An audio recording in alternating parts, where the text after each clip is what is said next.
कल्पना कीजिए। हेलो दोस्तों, आप सभी का अपने चैनल पर स्वागत करता हूँ। थार का रेगिस्तान, मई की जलती हुई सुबह, चारों तरफ सिर्फ रेत, सिर्फ खामोशी, सिर्फ धूप, और फिर जमीन हिली। Keep your lantern एक ऐसा steady. धमाका जो कानों Watch तक your नहीं step. पहुंचा, सिर्फ पैरों के नीचे से महसूस हुआ। Set up the जैसे tripod here. धरती ने एक लंबी सांस ली हो, जैसे किसी ने इतिहास के पन्ने पर एक गहरी, स्थायी लकीर खींच दी हो। उस एक लम्हे के बाद भारत वो नहीं रहा जो पहले था, लेकिन यह लम्हा अचानक नहीं आया। इसके पीछे थे दशकों के जख्म, सालों की मेहनत और कुछ ऐसे इंसान जिनके नाम दुनिया नहीं जानती थी, लेकिन जिनकी वजह से दुनिया बदल गई। यह उनकी कहानी है। 1947 को भारत आजाद हुआ, लेकिन आजादी अकेली नहीं आई।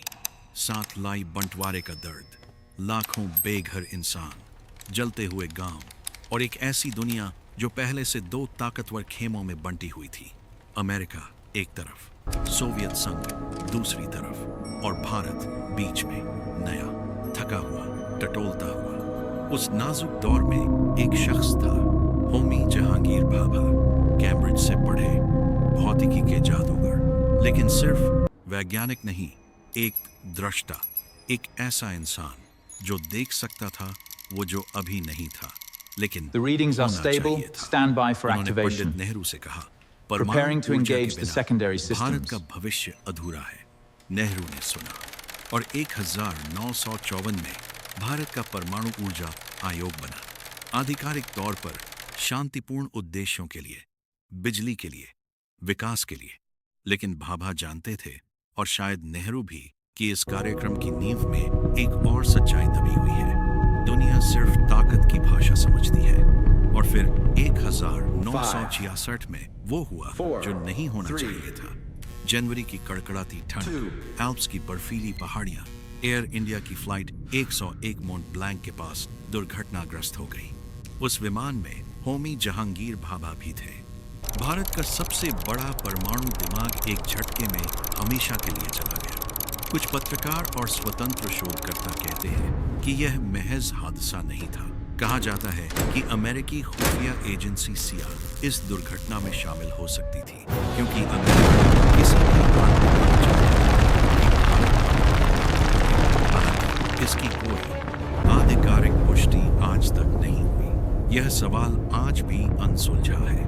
जो सुलझा वो यह था, भारत का सपना टूटा जरूर, लेकिन मरा नहीं, क्योंकि इतिहास रुकता नहीं। 1962 चीन ने भारत पर हमला किया। भारत बुरी तरह हारा। उस हार ने पूरे देश की रीढ़ को झकझोर दिया। एक ऐसी चोट जो सालों तक नहीं भरी। 1964 चीन ने अपना पहला परमाणु परीक्षण किया, लोकनूर के रेगिस्तान में। और एक ही झटके में भारत के पड़ोस में एक परमाणु शक्ति खड़ी हो गई। पाकिस्तान पहले से दुश्मन था, और अमेरिका 1971 की जंग, जब भारत बांग्लादेश की मुक्ति के लिए लड़ रहा था। अमेरिका ने अपना 7वां नौसैनिक बेड़ा USS एंटरप्राइज बंगाल की The खाड़ी में readings भेज are दिया। unstable. भारत को Confirming डराने के लिए, deviation. Stand दबाने by. के लिए, घुटने It's टेकवाने advancing के लिए। faster now. उस वक्त भारत की प्रधानमंत्री थी इंदिरा गांधी, और उस धमकी ने उनके भीतर एक ऐसी आग जलाई जो बुझने वाली नहीं थी। कहा जाता है कि उसी दौर में इंदिरा ने मन में तय कर लिया था, भारत को परमाणु शक्ति बनाना है, The हर phone. कीमत पर, हर हाल में। और Should I तब get शुरू that? हुआ वो सफर जो अंधेरे में, खामोशी Wait, में, let it रात ring. के पहरे में चला। अब मंच पर I आए understand. Doctor Raja Raman. We will mobilize शांत immediately. स्वभाव, गहरी Prepare नजर for the और एक consequences. असाधारण दिमाग। बाबा के बाद परमाणु कार्यक्रम की पूरी जिम्मेदारी इन्हीं के कंधों पर आ गई, और चुनौती पहाड़ जैसी थी। अमेरिका ने तकनीकी सहयोग बंद कर दिया था। पश्चिमी देश भारत को संवेदनशील तकनीक देने को तैयार नहीं थे, और कनाडा ने जो साइरस रिएक्टर दिया था उसकी शर्तें थीं।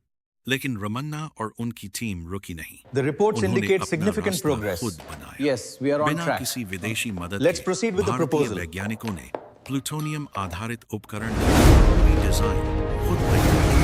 हर गणना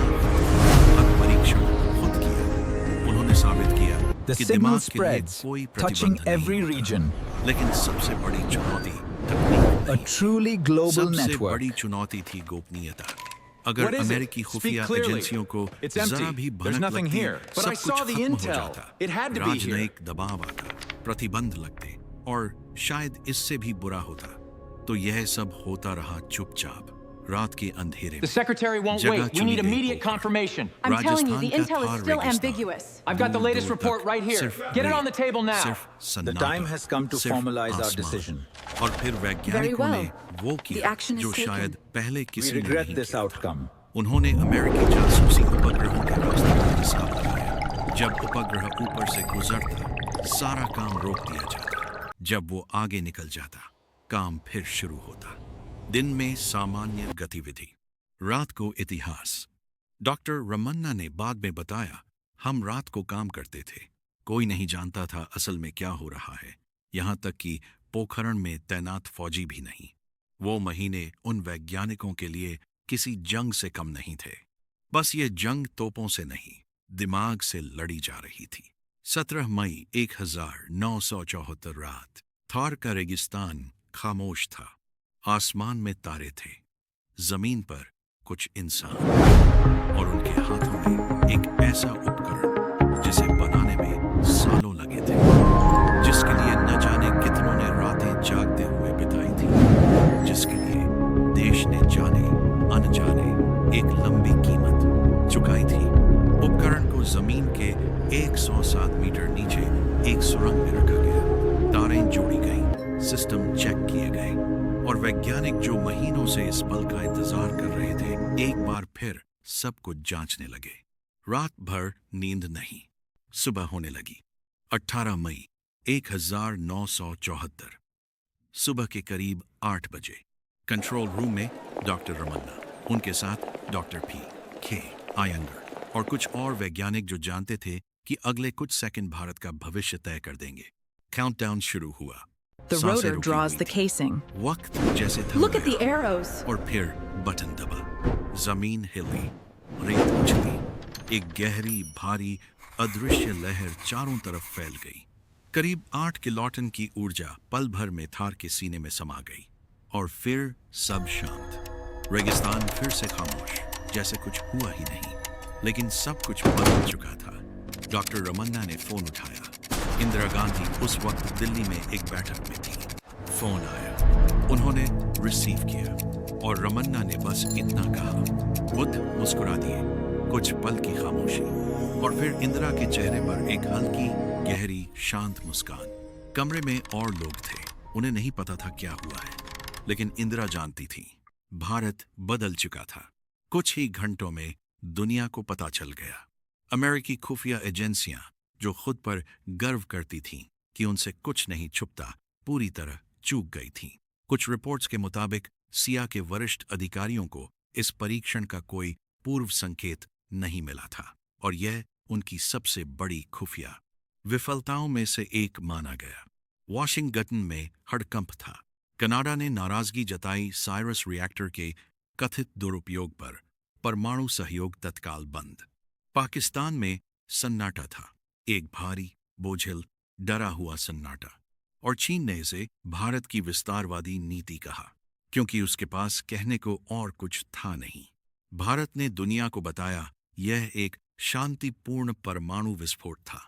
दुनिया माने या न माने, एक बात तय हो गई थी, भारत अब वो देश नहीं रहा जिसे कोई भी धमका सके।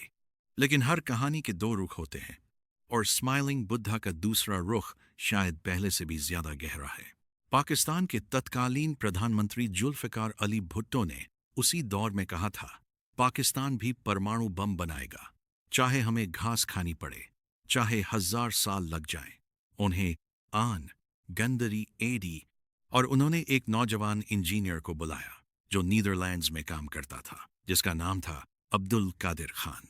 कुछ रिपोर्ट्स और बाद में सामने आए दस्तावेजों के मुताबिक अब्दुल कादिर खान ने यूरोपीय परमाणु संस्थानों से संवेदनशील तकनीकी जानकारी हासिल की थी।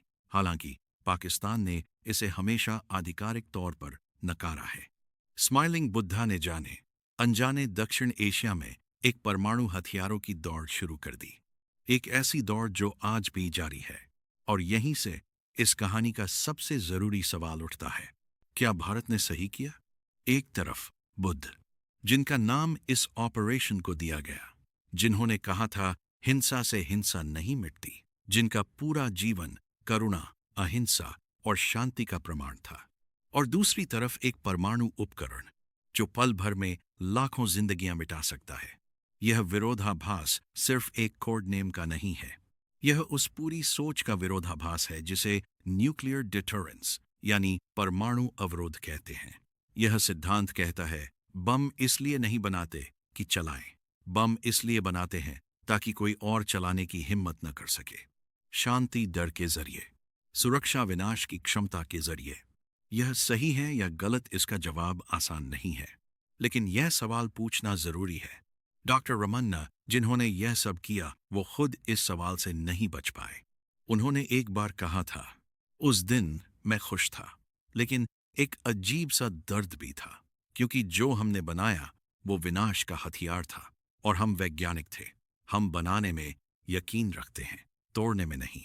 यह आमरा, यह दर्द किसी मेडल से नहीं भरता, किसी तालियों से नहीं मिटता। ये वो दर्द है जो हर उस इंसान को होता है जो इतिहास बनाता है और फिर सोचता है मैंने जो बनाया वो आगे कहाँ जाएगा। आज पोखरण में एक संग्रहालय है जहां पर्यटक आते हैं, उस जमीन को देखते हैं, उस रेत को छूते हैं और शायद एक पल के लिए रुक जाते हैं, सोचते हैं उस सुबह के बारे में जब भारत के कुछ वैज्ञानिक, जिनके नाम दुनिया नहीं जानती थी, एक सुनसान रेगिस्तान में खड़े थे और उन्होंने बिना किसी शोर के, बिना किसी परेड के वो कर दिखाया जो दुनिया ने सोचा भी नहीं था।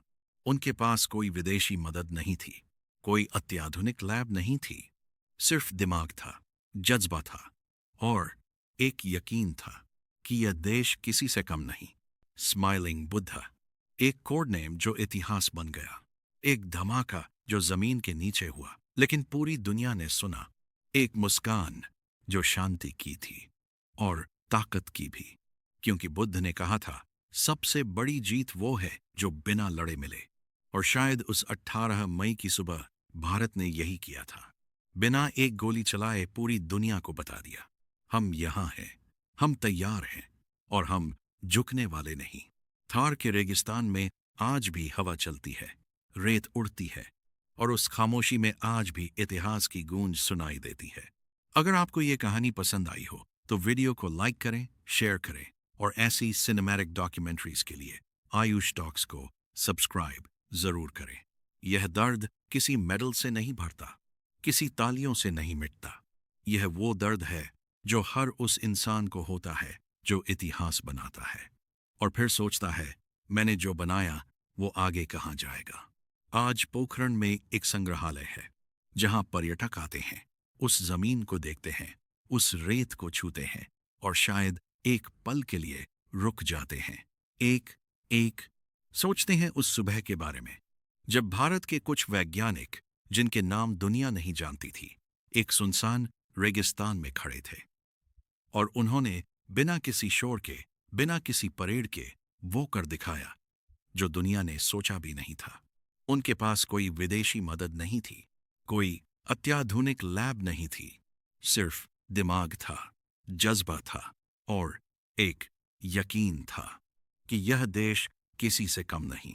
स्माइलिंग बुद्धा, एक कोड नेम जो इतिहास बन गया, एक धमाका जो जमीन के नीचे हुआ लेकिन पूरी दुनिया ने सुना, एक मुस्कान जो शांति की थी और ताकत की भी, क्योंकि बुद्ध ने कहा था सबसे बड़ी जीत वो है जो बिना लड़े मिले।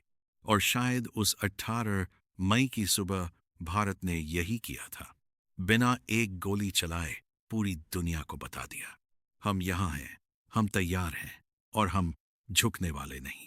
थार के रेगिस्तान में आज भी हवा चलती है, रेत उड़ती है और उस खामोशी में आज भी इतिहास की गूंज सुनाई देती है।